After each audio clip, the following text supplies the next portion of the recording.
Assalamu alaikum. I welcome all of you to the cherished platform of Science with Jawad. Dears, as you all know that we have completed supplementary physical quantities and we have started dimensions. And I taught you people what are dimensions. Our today's heading of the topic would be principle of homogeneity. हम लोगों के पास ये principal of homogeneity क्या बोल रहा है, ये हम लोगों के पास क्या है, आज इसके बारे में बात कर देंगे।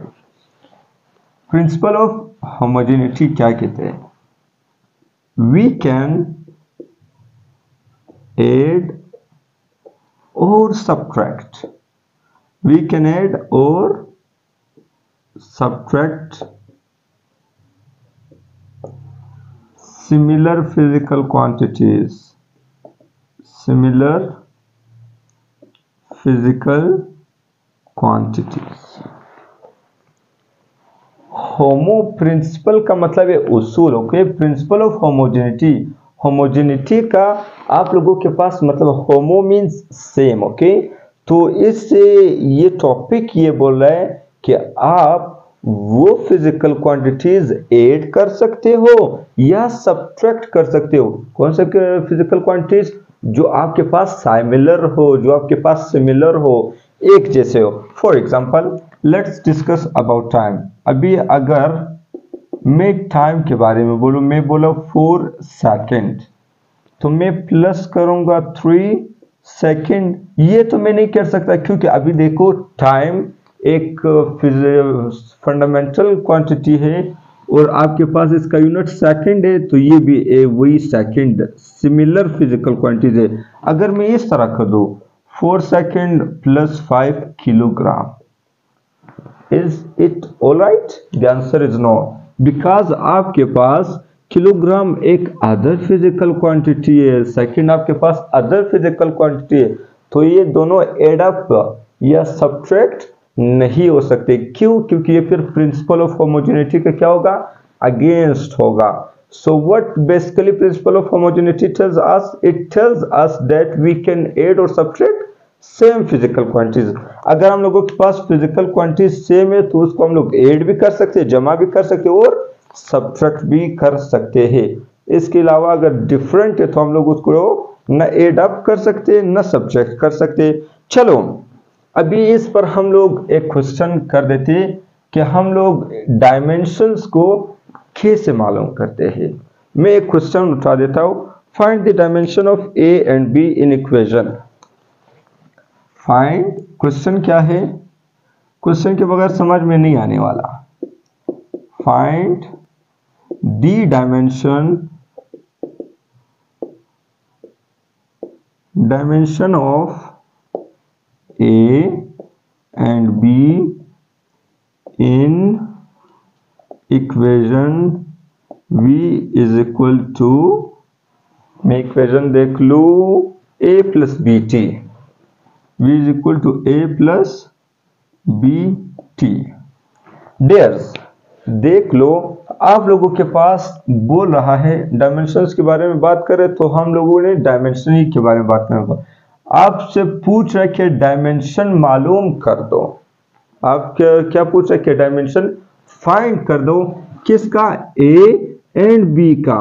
किस इक्वेशन में? इधर आपने कहा कि हम लोगों के पास या ऐड कर सकते हैं या सब्ट्रैक्ट कर सकते हैं सेम इक्वेशन को। ओके, चलो इक्वेशन क्या दिया है? v is equal to A plus B T.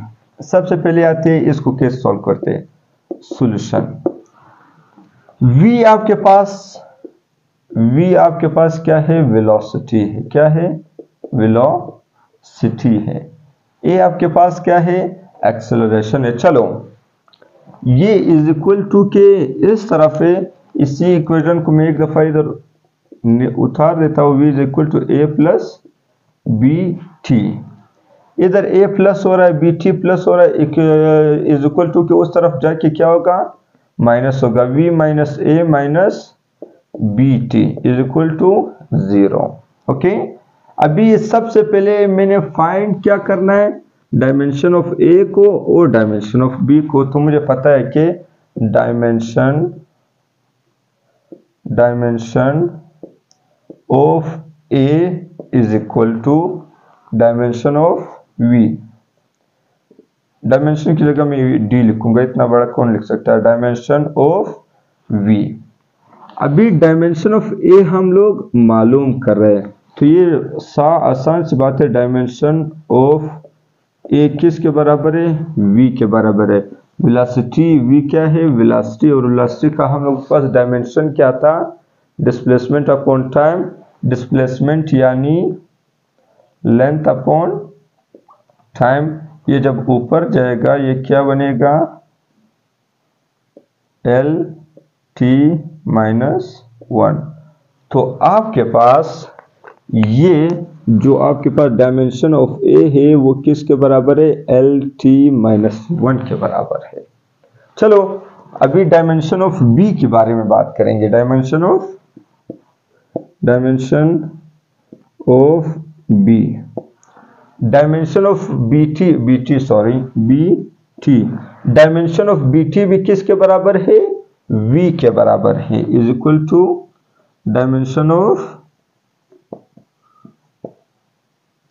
We. अभी देख लो dimension of B T is equal to velocity हम लोगों के पास है, तो वेलोसिटी का क्या था, ऊपर लिखा हुआ है एल टी माइनस 1। ये वेलोसिटी का आप लोगों के पास डायमेंशन ऑफ वी है। टी इधर प्लस हो रहा है, वहां पे जाके क्या हो जाएगा, माइनस हो जाएगा, तो माइनस माइनस प्लस, तो फाइनली आपके पास डायमेंशन ऑफ बी हम लोगों ने जो फाइंड करना है वो किसके इक्वल है, एल टी माइनस 2। इसको कहते हैं principal of homogeneity. Principal of homogeneity की मदद से आप कोई भी किसी भी इक्वेशन से आप क्या कर सकते हो, उसका डायमेंशन फाइंड कर सकते हो। जैसे हम लोगों को ए का न डायमेंशन पता था, न बी का डायमेंशन पता था, तो इस इक्वेशन की मदद से हम लोगों ने ए का डायमेंशन भी फाइंड कर दिया, और इसी तरह आपके पास डायमेंशन ऑफ बी भी फाइंड कर दिया। तो आई होप यहाँ तक समझ में आया होगा। चलो एक और क्वेश्चन इसी पर करते हैं, आप स्क्रीनशॉट ले लीजिए। ओके, इस क्वेश्चन में क्या बोलते हैं, find the dimension of A B C. क्या बोल रहे हैं, कोशिश कर लो, पहले आप खुद ट्राई कर लो। A B C in equation is equal to X is equal to X किसके, A plus B T plus C T square, A plus B T plus C T square. अभी देख लो, ये आपके पास ए का भी डायमेंशन वो बोल रहे फाइंड कर दो, बी का भी फाइंड कर दो, सी का भी फाइंड कर दो। इक्वेशन हम लोगों ने दिया है कि x बराबर है A plus B T plus C T square. क्या करना है आप लोगों को बता चुका हूं, पहले आप लोग कोशिश कर लो, ट्राई कर लो। 1 2 3 स्टार्ट। वीडियो को पास कर लो, ट्राई कर लो, अगर किसी को इशू है फिर देख लो सोल्यूशन को। चलो सबसे पहला काम, इसी इक्वेशन को नीचे उतार लो। x is equal to A plus B T plus C T square. ये आपके पास इक्वेशन दिया है, बोले इस इक्वेशन की मदद से मुझे dimension A B C find कर दो। तो आपने क्या करना है, x ये इधर प्लस हो रहा है, minus A minus B T minus C T square. सबसे पहले डायमेंशन ऑफ ए के बारे में बात करते हैं। तो dimension of A is equal to X आपके पास डिस्प्लेसमेंट के बराबर है, इधर लिख लो, x is equal to displacement. Dimension of A is equal to dimension of x.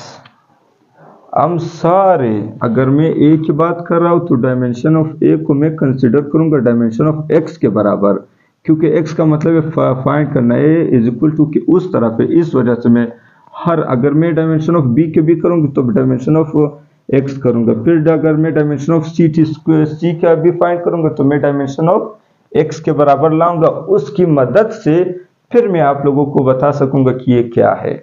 चलो, dimension of A is equal to dimension of X. X हम लोगों के पास किसके बराबर है? डिस्प्लेसमेंट के बराबर है, और डिस्प्लेसमेंट का आप लोगों के पास डायमेंशन क्या है? एल है। एल का पावर सिर्फ डिस्प्लेसमेंट का मतलब है लेंथ ना, लेंथ में, तो dimension of A is equal to L. ये आपके पास ए का डायमेंशन फाइंड हो गया है। चलो, सेकंड के बारे में बात करते हैं। Dimension of B is equal to B T is equal to dimension of X. देख लो, dimension of B is equal to X, तो हम लोगों के पास क्या है? लेंथ है। टी इधर क्या हो रही है? क्या प्लस हो रहा है? उस तरफ जाके इज इक्वल टू की उस तरफ जाके ये माइनस होगी, तो हम लोगों के पास एल टी माइनस 1 आ जाएगा। तो डायमेंशन ऑफ बी हम लोगों के पास क्या है? एल टी माइनस 1 है। लास्ट डायमेंशन जो हम लोगों के पास फाइंड करना है वो है dimension of C T square is equal to dimension of X. अभी dimension of C T square, तो हम लोगों ने सी का मालूम करना है, सी टी स्क्वायर का तो मालूम नहीं करना है ना, तो इसी वजह से मैं इज इक्वल टू के इस तरफ सिर्फ सी लिखूंगा। टी इधर प्लस हो रहा है, उस तरफ जाके माइनस हो रहा है, तो एक्स का डायमेंशन क्या था? एक्स का डायमेंशन तो आपके पास एल था। टी इधर प्लस हो रहा है, इस तरफ आके -2 हो जाएगा। ये आपके पास ए बी सी का भी डायमेंशन फाइंड हो गया है। हो सकता है, इंशाल्लाह उम्मीद करते हैं यहाँ तक आप लोगों को कोई भी इशू नहीं होगी। चलो नेक्स्ट टॉपिक की तरफ चलते हैं कि एप्लीकेशन ऑफ डायमेंशंस क्या होते हैं। हम लोगों के पास डायमेंशंस के एप्लीकेशंस क्या है, कहाँ कहाँ पे हम लोग इसको यूज करते हैं। आप स्क्रीनशॉट ले लीजिए। Okay, now let's talk about the applications of dimension.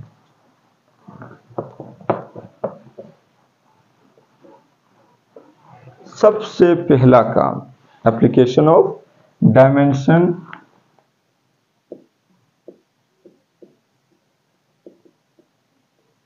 Application of dimensions.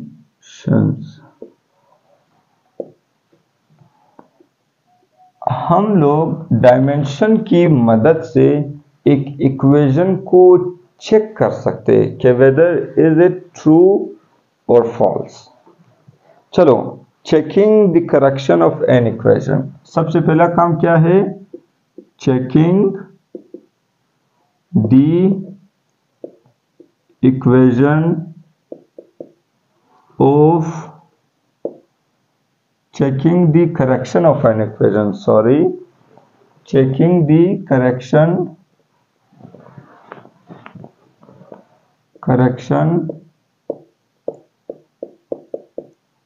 of an equation। आपको एक इक्वेशन दिया है, इस डायमेंशन की मदद से आप फाइंड कर सकते हो कि यार ये जो इक्वेशन है ये क्या ट्रू है, सही है या गलत है। चलो, ये उसका LHS और आपके पास लेफ्ट हैंड साइड है और RHS जिसको राइट हैंड साइड, अगर ये दोनों इक्वल आ जाए तब जाके आपका जो इक्वेशन होगा वो करेक्ट होगा, और एल्स फिर ये करेक्ट नहीं होगा। हम लोग एक इक्वेशन को उठाते हैं, S is equal to V I T half at square, V I T plus half A T square. ये इक्वेशन हम लोगों के पास गिवन है, बोले इसको डायमेंशन के थ्रू से मुझे प्रूव करवा दो कि क्या ये इक्वेशन ओके है, ऑल राइट है, सही है या रॉन्ग है। चलो डायमेंशन निकालते हैं। आपके पास x डिस्प्लेसमेंट है, तो डिस्प्लेसमेंट का आपके पास डायमेंशन क्या होगा, l होगा। अभी तो रट चुके होंगे। वेलोसिटी का आप लोगों के पास क्या है, डिस्प्लेसमेंट अपॉन टाइम और मल्टीप्लाई बाय टाइम हाफ। अब नंबर की कोई भी डायमेंशन नहीं होती। प्लस एक्सेलरेशन का आप लोगों के पास डायमेंशन है एल टी अपॉन स्क्वायर, फिर मल्टीप्लाई बाय टी स्क्वायर। देख लो ये मैंने सबका डायमेंशन लिख लिया। यहाँ पे देख लो ये टी और ये टी एक दूसरे को कट डाउन करेंगे, ओके। और ये टी स्क्वायर, ये टी स्क्वायर एक दूसरे को कट डाउन करेंगे। तो रे क्या गया आपके पास लेफ्ट हैंड साइड पे L, और आपके पास इधर भी 1L, और ये भी सिर्फ एक L ही रह गया। LL 2L हो जाएगा ना, देख लो, इज इक्वल टू 2L हो जाएगा।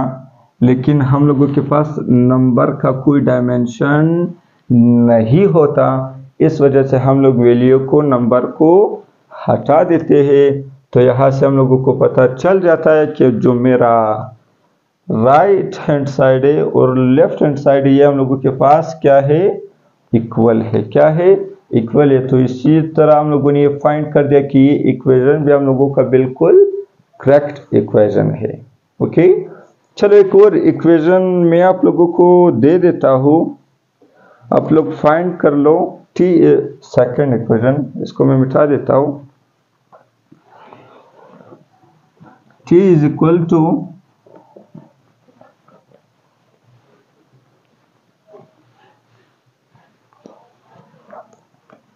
T is equal to 2 pi L upon g. ये इक्वेशन क्या करेक्ट है या रॉन्ग है, ये आप लोग फाइंड कर ले, फिर कमेंट में मुझे बता दें। तो चलो आप लोग कर लो, फिर मैं भी करवा देता हूँ।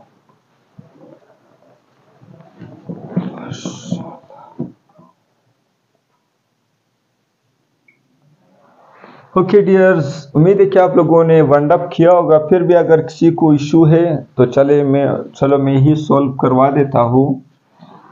टी आप लोगों के पास टाइम का डायमेंशन क्या है, टाइम ही है। 2 पाई का आप लोगों के पास ना कांस्टेंट का ना नंबर का आप लोगों के पास कोई डायमेंशन होता है। चलो एल का लेंथ का डायमेंशन आप लोगों के पास क्या है, एल है अपॉन जी। जी आप लोगों के पास एक्सेलरेशन ड्यू टू ग्रेविटी है, सही है। तो इसका डायमेंशन भी बिल्कुल एक्सेलरेशन की ही तरह होगा। तो क्या है, एल अपॉन टी स्क्वायर होगा। क्या होगा, एल अपॉन टी स्क्वायर। ये लेंथ एक दूसरे को क्या करेंगे, कट डाउन करेंगे। तो ब्रैकेट आपके स्क्वायर रूट में सिर्फ और सिर्फ क्या बच गया, टी स्क्वायर बचेगा। तो स्क्वायर और ब्रैकेट, तो स्क्वायर और ब्रैकेट को क्या करेगा, खत्म करेगा। तो फाइनली आपका जो राइट हैंड साइड है वो किसका इक्वल हो जाएगा, लेफ्ट हैंड साइड का इक्वल हो जाएगा। तो यहाँ से आपको पता चल गया कि जो ये फार्मूला है, ये इक्वेशन है, ये हम लोगों के पास बिल्कुल क्या है, करेक्ट है, ओके। तो आई होप यहाँ तक आप लोगों को बिल्कुल क्लियर होगा। तो इंशाल्लाह नेक्स्ट टॉपिक में मुलाकात होगी। Till that Allah Hafiz.